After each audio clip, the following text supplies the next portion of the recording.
Picture this. The mayor of London, recently knighted by King Charles himself, stands before the cameras and declares he doesn't feel safe in his own city. So Sadiq Khan, the man who controls the Metropolitan Police, travels with bodyguards and an armored car, yet claims London isn't secure enough for him. Let that sink in for a moment. If the person responsible for London's safety doesn't feel safe, what does that tell us about the state of our capital? Now, let's get to the heart of the matter. What we're witnessing isn't just another political squabble, it's the emergence of a seismic shift that threatens to upend decades of established political order. Reform UK, once dismissed as a fringe movement, is now claiming they'll secure hundreds of seats in the next general election. Are they delusional, or are they tapping into something the mainstream parties have completely missed? So Sadiq Khan's journey to becoming London's first Muslim mayor was supposed to be a triumph of diversity and inclusion. When he first took office, he represented hope, a symbol that anyone, regardless of background, could rise to lead one of the world's greatest cities. Yet today, that narrative is crumbling under the weight of harsh realities. The statistics paint a troubling picture that Khan's public relations team can't spin away. Overall crime has surged by 21% during his tenure. Violent crime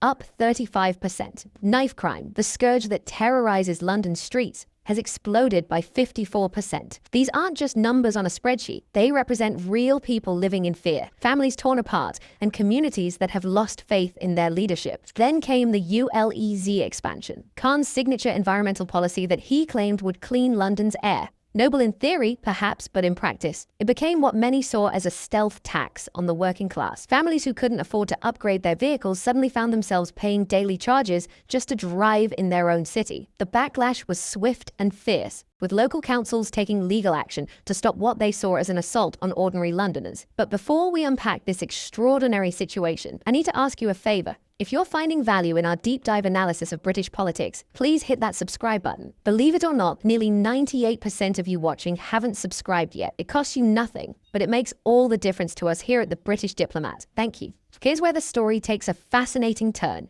Khan's response to criticism has been to retreat further into virtue signaling and photo opportunities. His social media feeds are filled with carefully curated images of diversity celebrations and progressive initiatives, while the streets outside tell a very different story. It's a masterclass in how political optics can become completely divorced from reality. The irony becomes even more pronounced when we consider Khan's ongoing feud with Donald Trump. Here's a mayor who spent years publicly criticizing the former and now current US president, presenting himself as a global progressive voice, standing up to authoritarianism. Yet when Trump pointed out London's crime problems, Khan's response revealed something telling about his character. As one critic put it during this saga, "There's nothing exceptional about me. There are literally tens of thousands of Muslims around the world who could lead without the controversies that have defined Khan's tenure." It was a pointed reminder that Khan's background shouldn't shield him from legitimate criticism of his governance. The exchange highlighted a deeper problem: Khan's tendency to deflect criticism by claiming it's rooted in prejudice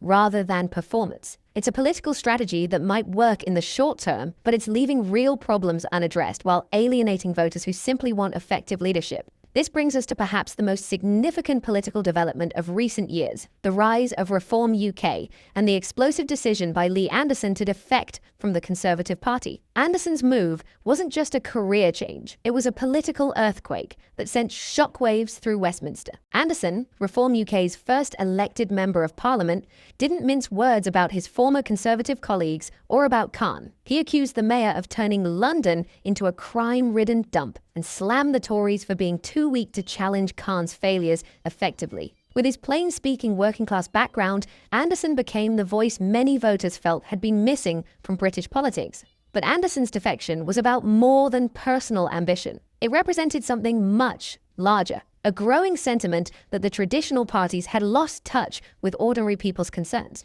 While Labour and Conservative politicians engaged in Westminster bubble debates, real people were dealing with rising crime, unaffordable transport charges, and a sense that their voices no longer mattered. Reform UK's strategy is brilliantly simple. They're addressing the issues that mainstream politicians either ignore or handle with kid gloves: crime, immigration, the cost of living crisis.